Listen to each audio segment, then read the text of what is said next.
All right, I'm going to play this video just to tell us how to relieve stress. We already do it, but I would like for us to check it anyway. It's 14 minutes, and then we're going to do what she's suggesting. And I hope that you benefit from it. Please stand by. Yeah, God willing, and the creek don't rise. Another one of my mom's phrases. She had all of these. She had all of these things. Oh yeah. As people do. All right. Okay.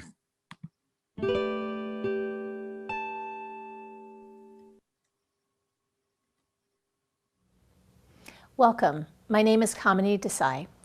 I've spent the last 25 years working with all kinds of people from all walks of life, helping them learn how to manage the inner dimension of life.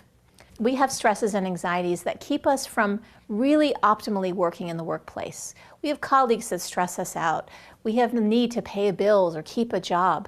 These are all things that keep us from accessing the peace that's available at any moment in our lives.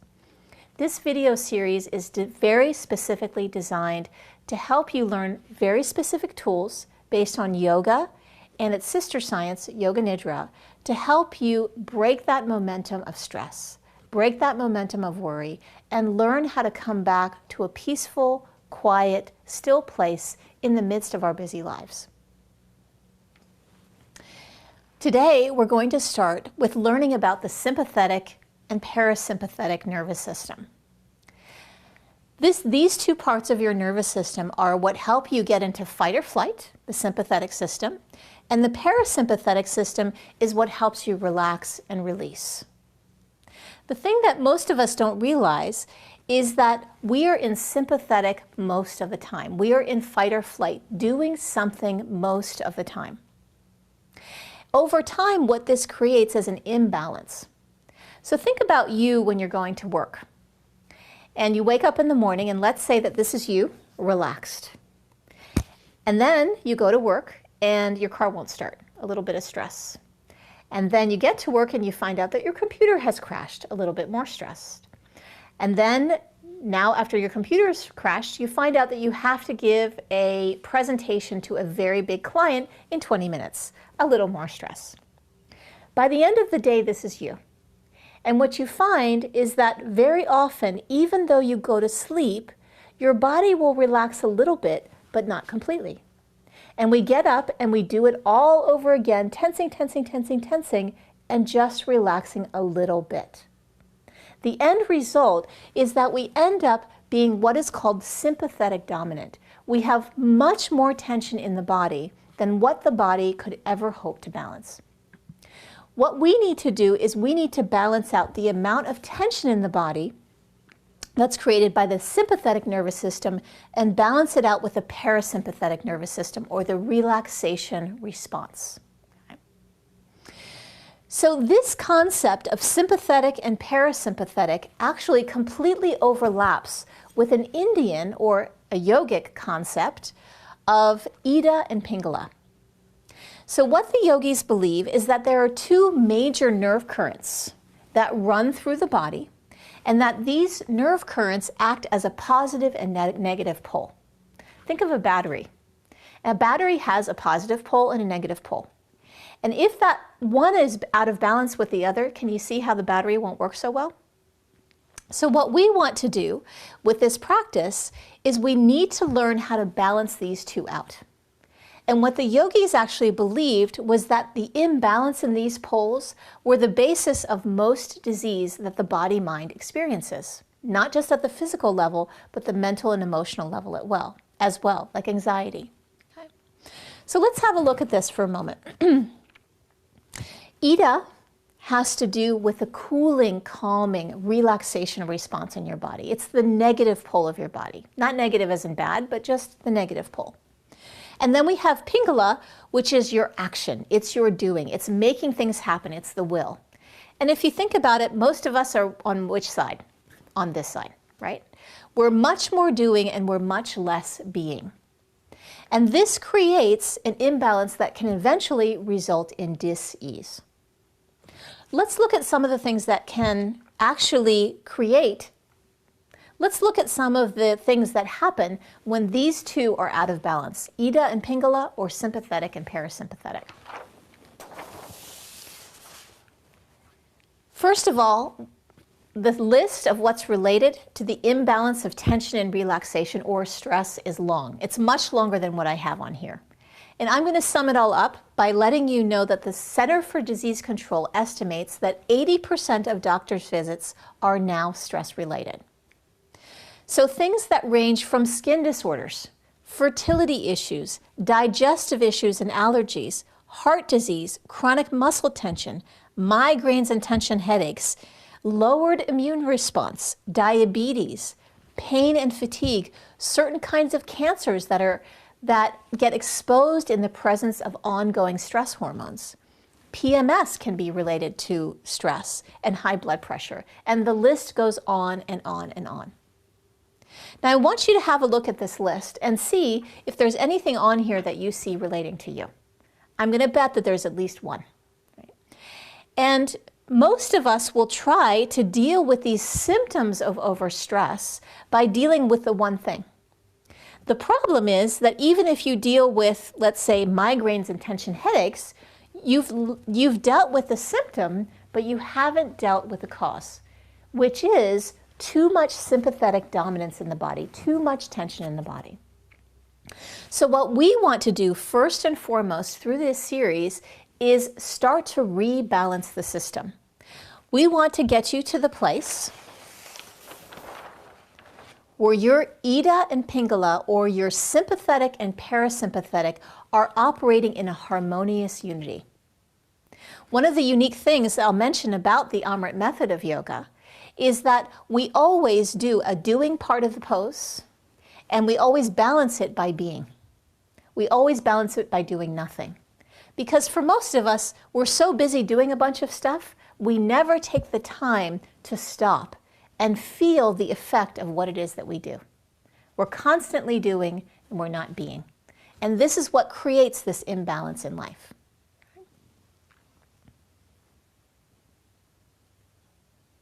The one thing that I'll mention to you is if you look at this symbol, and if I were to add one thing to it, I want you to look at what this looks like to you. Does anybody recognize this?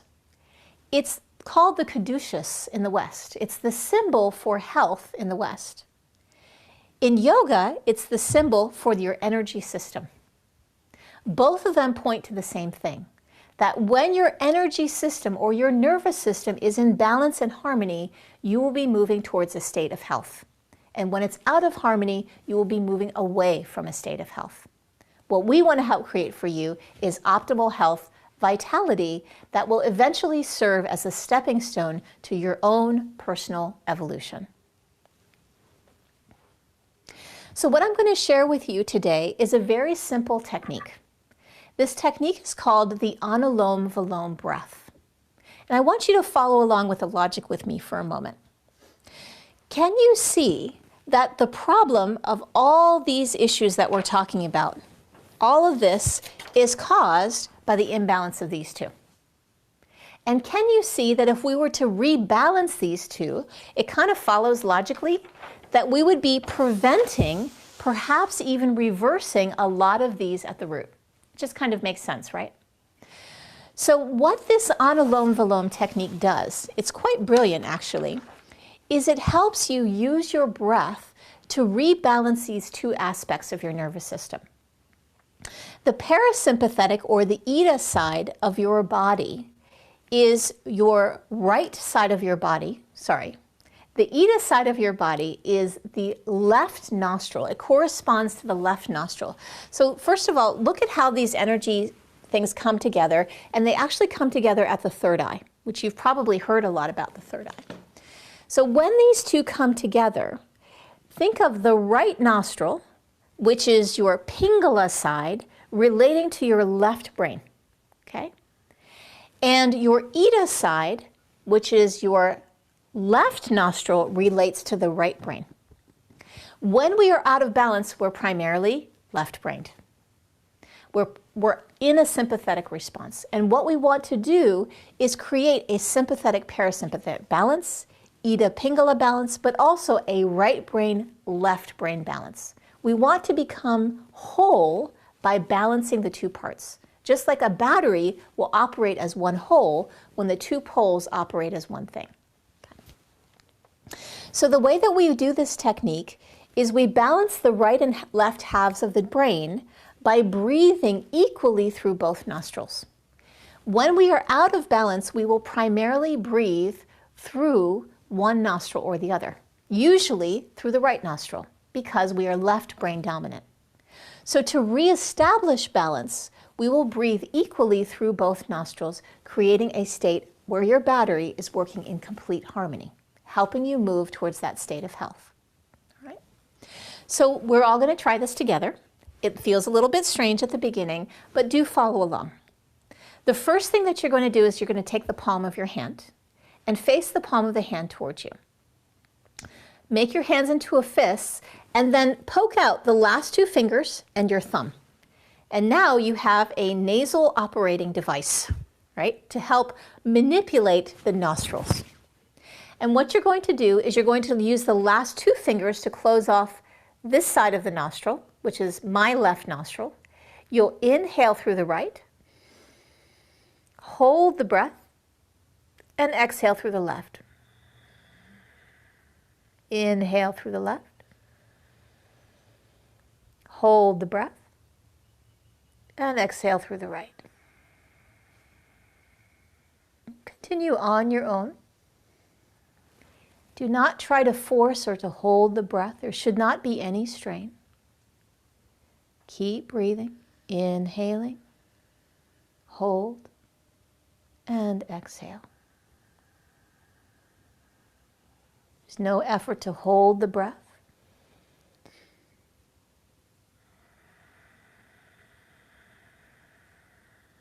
We'll do one more round. And then complete by exhaling through the left nostril.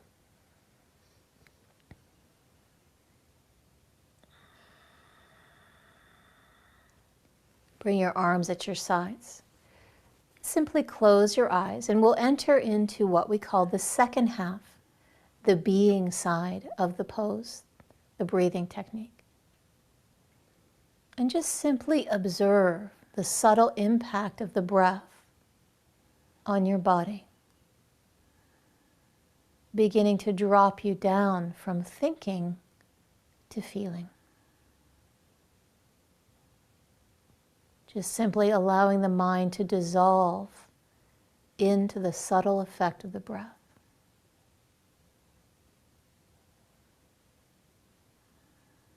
And as you're ready, you can open your eyes. This is a technique that you can use at any time to balance the left and right brain. If you feel that you're running around like a chicken with your head cut off and you need a little bit of balance in your life, maybe shut the door to your office or go into the bathroom and do a few rounds of this. Do a full minute at least. When you do this technique, you want to be sure not to be straining to hold the breath. A traditional Anulom Vilom will have ratios, and this variation I taught you is called Nadi Shodhana, which does not have ratios. And you want to do this kind without trying to hold the breath so that there's no effort or strain as you're doing this. I'm going to give you this assignment to practice this technique until the next time that we meet so that you can see for yourself the benefits that you can get. As you practice this, leave your comments below. Let us know how the practice is going for you and also ask any questions. We want to see what's happening for you and we want you to notice the changes that are happening in your life. The last thing that I will add is that if you have a hard time falling asleep or if you feel agitated, if you feel anxious or angry, try using this technique instead of dumping your anger on somebody else or turning it in on yourself. That's it for today's lesson. I'll see you next time.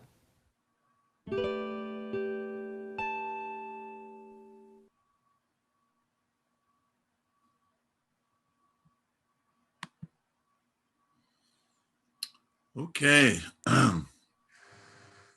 If you sometimes visit us we'll say Sacramento, sometimes we'll show that live or I guess not really live, but the video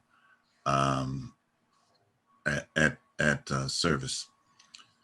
So let's see, I'm going to I think I'm going to make Mally a co-host. Looks like he's at the sanctuary there. Anyone else I need to make a co-host?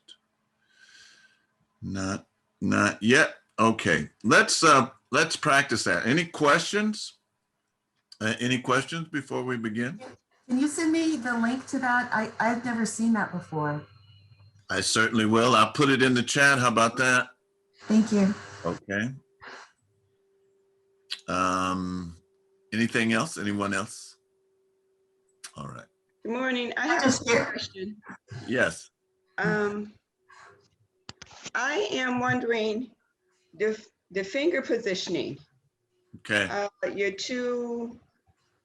Your two fingers. It seems like when I'm holding my nostril, I only need to use one of them. I use my thumb and one of the fingers. Not so. You don't need to so some cases, as they do at the Isha method, you put your whole hand in front of your face, close your right nostril, breathe out through the left. But what she's saying is take your thumb and your ring finger. Okay. To use. So breathe out, breathe in, put your ring finger, breathe out on your right. So that's. I appreciate that. I misunderstood. I was holding up my thumb finger and my pinky and my ring finger and my thumb. You don't need to do that. That's okay. A good question. I'm glad you got that clarified. So we have, it's 10:20 now, and let me start us. As everybody said, everybody knows what we need, what we're going to do. Okay, so let's just sit up straight. Left hand in your lap, right hand, right thumb on right nostril. First of all, let's take a breath in, and then exhale. And then one more time, inhale. And then exhale.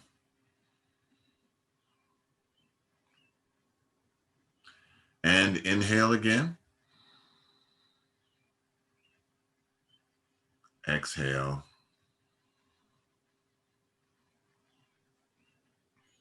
Now inhale. And put your right thumb on your right nostril. Exhale through the left.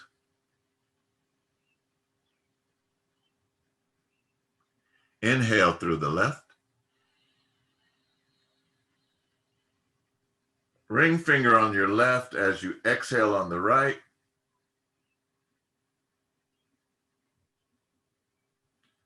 Inhale on the right.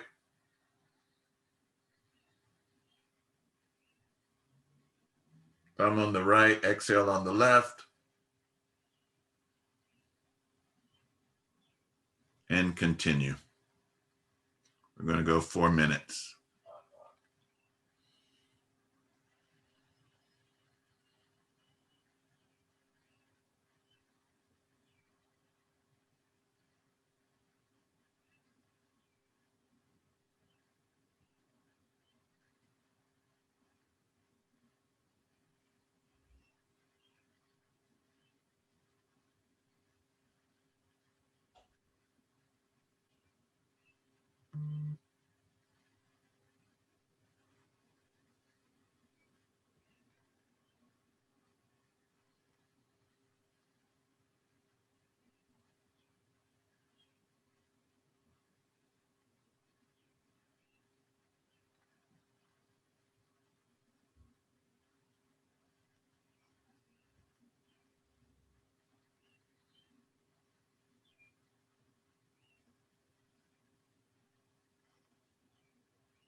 Now I would like for you to exhale on the left. Put your hands in a mudra position, meditational position, index finger and thumb. Just put it on your lap and just observe the ins and outs of your breathing. We'll go for 2 minutes.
In about 35 seconds.